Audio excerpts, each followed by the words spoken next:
अल्हम्दुलिल्लाहि रब्बिल आलमीन वस्सलातु वस्सलामु अला रसूलिहिल अमीन व अला आलिहि व अस्हाबिहि अजमाइन इला यौमिद्दीन। क़ाल अल्लाहु तआला फ़िल क़ुरआनिल मजीद फ़अऊज़ु बिल्लाहि मिनश शैतानिर रजीम फ़इज़ा अफ़ज़्तुम मिन अराफ़ातिन फ़ज़्कुरुल्लाह इंदल मशअरिल हराम। सदक़ल्लाहुल अज़ीम। सामाईन खुतबा जुमा, बुज़ुर्गों, नौजवानों, माओं और बहनों और बेटियों, आज हमारे लिए 8 ज़िलहज्जा है और हमारे जो अहबाब हज के लिए गए हैं और सारी दुनिया से हुज्जाज किराम आज जमा हुए हैं, उनके लिए 9 ज़िलहज्जा का दिन है। और 9 ज़िलहज्जा से हज के असल प्रोग्राम की शुरुआत होती है। उससे पहले मिना में क़ियाम होता है, लेकिन हज की शुरुआत 9 ज़िलहज्जा को होती है। अरफात का मैदान है, मक्का मुकर्रमा से बहुत दूर, तकरीबन 14-15 किलोमीटर दूर मशरिक़ की तरफ। वहाँ हाजी हजरात जमा होते हैं। आज का दिन इंतहाई रूह परवर दिन होता है। जो लोग हज को गए हैं उन्हें मालूम है कि यौम अरफा से ज़्यादा खुशनसीब दिन मोमिनों के लिए कोई और नहीं है।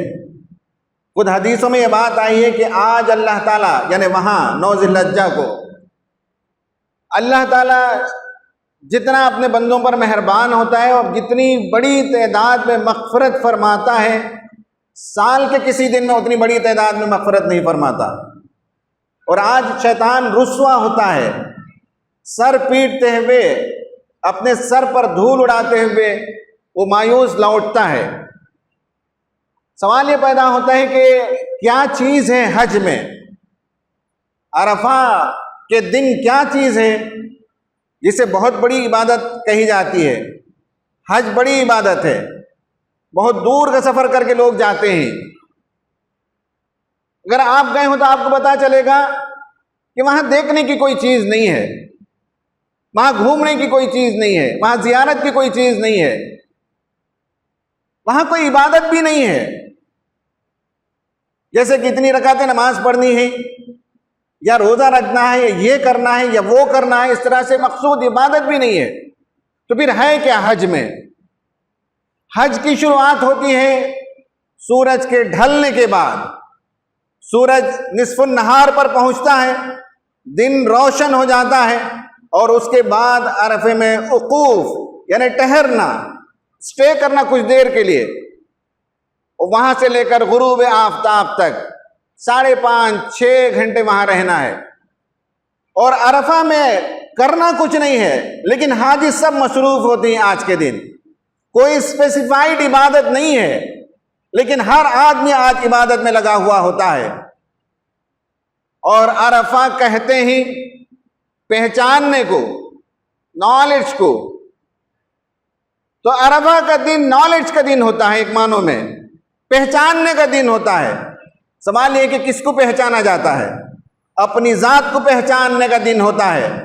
इंसान इस दुनिया में शबो रोज़ अपनी माशी मसरूफियात में इस तरह से घिरा हुआ होता है कि उसे याद भी नहीं होता, वो अपनी हस्ती गुम कर देता है, अपनी शख्सियत की शनाख्त भूल जाता है, उसे पता नहीं कि वो कौन है। खाने पीने में जिंदगी गुजर जाती है। यौम अरफा, अरफात के मैदान में अपने आप को पहचानता है। सुबह से शाम तक खुदा के हुजूर खड़ा रहता है हाजी, या बैठकर, जो बीमारी वो लेट कर, जो जख्मी होती है उन्हें हेलीकॉप्टर से उतारा जाता है कुछ देर के लिए, क्योंकि हज अरफा है। यौम अरफा ना मिले, अरफात में ना पहुंचे तो हज नहीं है। तो हाजी अपने आप को पहचानता है। पहचानने का तरीका यह है कि खुदा से राज़ो नयाज शुरू कर देता है। रोता है, गिड़गिड़ाता है, अपने माजी को याद करता है, अपनी जिंदगी के एक एक लम्हे को याद करता है। ऐसा नहीं है कि इंसान भूल जाता है, सारा रील उसकी घूमने लगती है उसके सामने, सारी फिल्म उसके सामने दौड़ने लगती है, जो कुछ उसने जिंदगी में किया। जुल्म किया तो वो भी याद आता है, नाइंसाफी की तो वो भी याद आती है, गफलत की जिंदगी थी तो वो भी याद आती है, खुदा से मुंह मोड़कर बेपरवाह और लापरवाह जिंदगी थी तो वो भी याद आने लगती है, अच्छाइयां की तो वो भी याद आती हैं। खुदा के हुजूर राजो नयाज है, रोना है, गिड़गिड़ाना है, मनाना है और अपनी जात को पहचानना होता है। इंसान अपनी जात को याद करता है और पहचानता है और उसे उस दिन उसका रियलाइजेशन होता है कि वह आम इंसानों की तरह एक इंसान नहीं है, बल्कि एक बामकसद इंसान है, एक मिशनरी उम्मत का फर्द है, एक बड़ी मशीन का एक छोटा कल पुर्जा है, एक मिशन है, उसका वो फुट सोल्जर है, एक पैगाम है, एक काम है इस उम्मत के जिम्मे और उस काम को वो फरामोश कर चुका था, उसे याद दिलाया जाता है, उसे याद आने लगती है सारी बातें, वो अपने आप को पहचानता है। अरफा का दिन आप कह सकते हैं कि is a day of self knowledge और Arafat is a land of knowledge. पहचाने इंसान अपने आप को, और इंसान जब अपने आप को पहचानता है तो खुदा को पहचानता है, खुदा को पहचानता है तो अपने आप को पहचानता है। और पहचानने के लिए, इल्म के लिए रोशनी चाहिए, रोशनी में चीजों की माहियत समझ में आती है, अंधेरा नहीं चाहिए।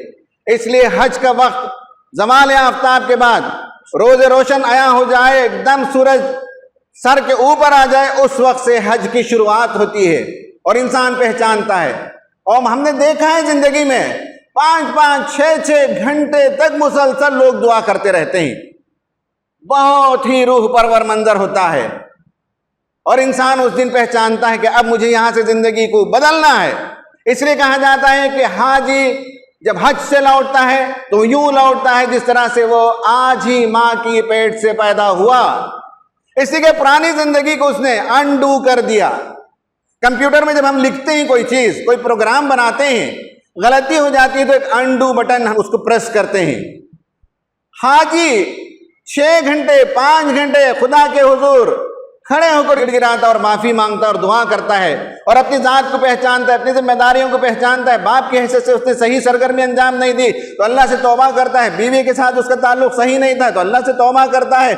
जॉब की जगह वो सही ईमानदारी के साथ काम नहीं करता था तो अल्लाह ताला से तौबा करता है। मुख्तलिफ जमातों तंजीमों में वो काम कर रहा है लेकिन उसका हक अदा नहीं कर रहा है, अल्लाह ताला से तौबा करता है, पहचानता है, तौबा करता है। मुस्तकिल सुबह से शाम तक अपनी एक एक हैसियत को पहचानता चला जाता है, अपने एक एक रोल को पहचानता है, नॉलेज पैदा करता है, दैट इज सेल्फ नॉलेज। और दिन भर दुआ के बाद इंतजार होता है और जैसे ही सूरज गुरूब हो तो सूरज के साथ चलने का हुक्म है। अब मगरिब और इशा की नमाज नहीं पढ़ी जाती, अरफात में सिर्फ दुआएं ही और आम नमाजें जोहर और असर की, बाज जमा करते ही बाज जमा नहीं करते, लेकिन सिर्फ दुआएं दुआएं दुआएं करते हैं ताकि हम अपने आप को पहचान लें। और जिसने अपने आप को पहचान लिया उसका आधा मसला हल हो गया। अब आगे क्या करना है वो मुजदलिफा में पहुंचकर उसे समझ में आएगा। तो जैसे ही सूरज ढला, सूरज गुरूब हुआ, रात की तारीकी शुरू होने लगी।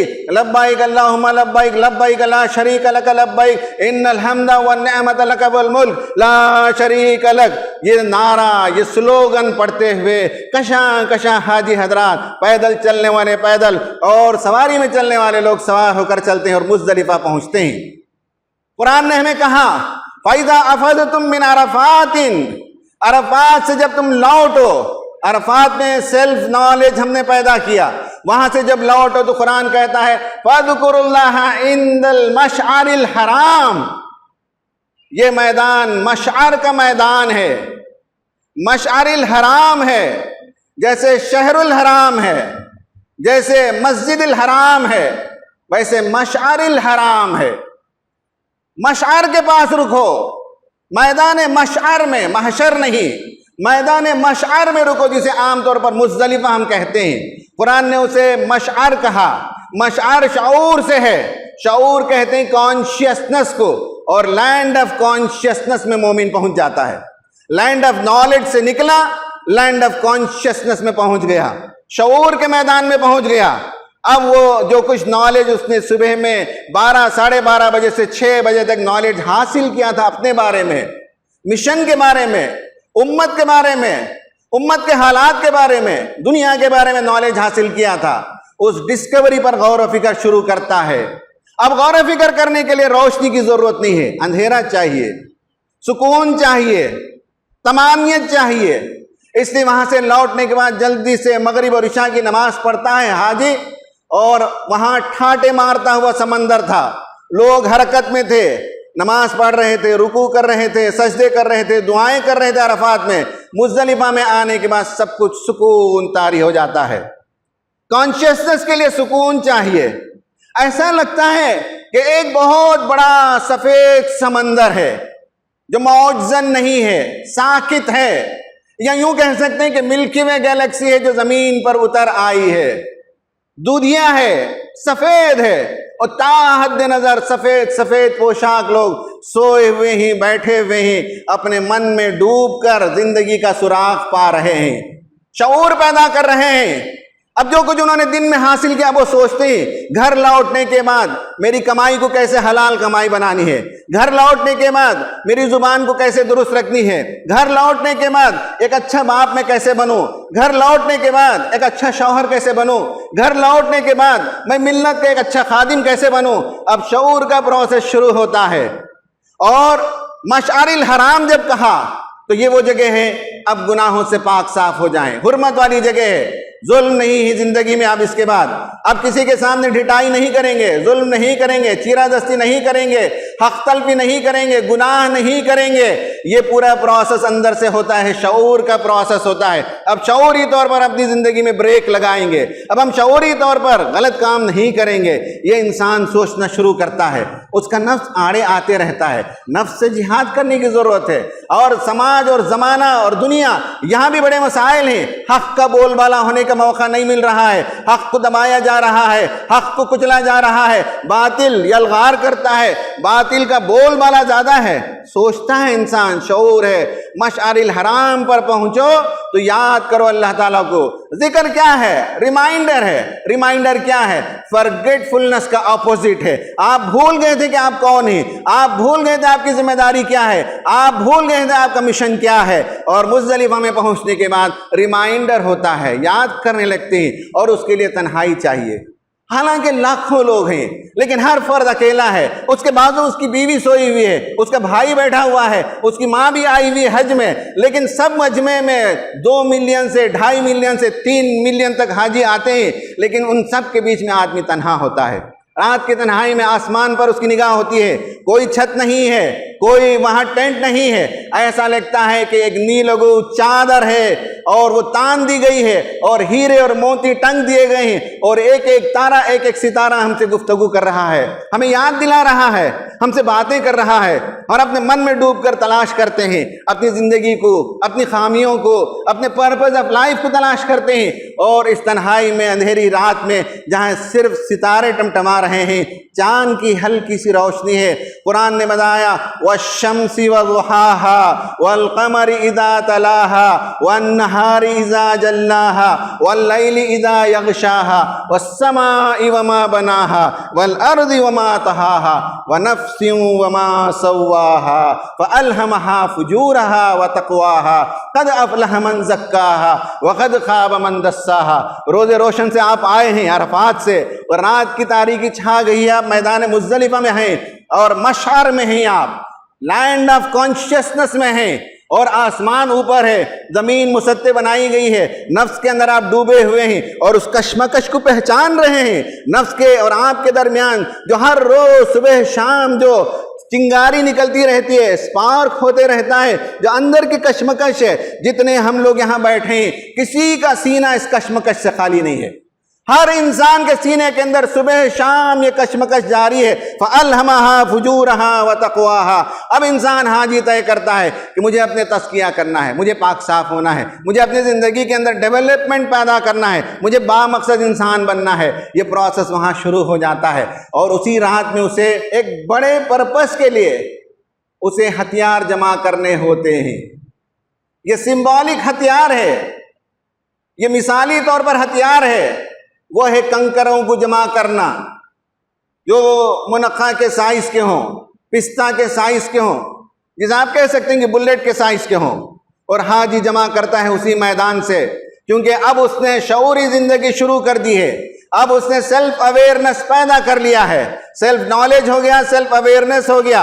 अब उसे आगे चलकर एक नई जिंदगी शुरू करनी है और बातिल से उसे लड़ना है। जहां जहां हक के राह में रुकावटें आएंगे वो उनका मुकाबला करेगा। तो अपनी थैली में उस रात में खामोशी से, रात की तैयारी है, ये खामोशी से तैयारी है, आगे के दिन की तैयारी है। और वहां 70 से ज्यादा कंकरियां उठाकर आदमी रख लेता है।